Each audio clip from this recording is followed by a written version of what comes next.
আচ্ছা, জানোয়ারের বলি দেওয়া যদি পাপ হয়, তাহলে মা কালীকে ছাগল বলি দেওয়া হয় কেন? আজকে আমরা জানবো বলি প্রথা সত্যি কি হিন্দু ধর্মে রয়েছে, নাকি শুধুমাত্র একটি কুসংস্কার।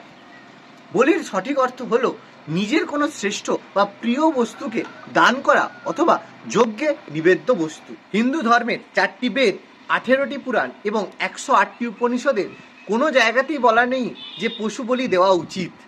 রামায়ণ, মহাভারত, ভাগবত গীতা কোনো জায়গাতেই বলা হয়নি যে পশুদের হত্যা করলে ভগবান প্রসন্ন হবে।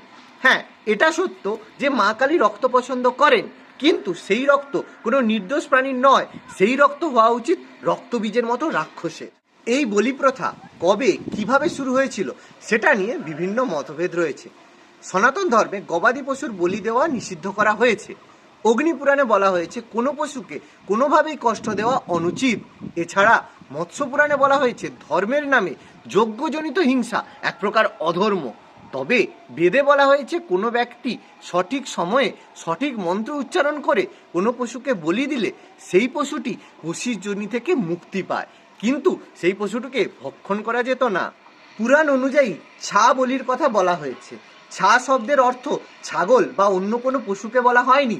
ছা শব্দের অর্থ হচ্ছে ষড়রিপু, কিন্তু পরবর্তী সময়ে ব্রাহ্মণরা এটিকে পশু হত্যায় পরিণত করেছে। ঈশ্বরের কাছে সকল জীবই তার সন্তান। ঈশ্বর চায় না তার সন্তানকে কেউ হত্যা করে তার পুজো দিক, তাই বলি দেওয়া মহাপাপ।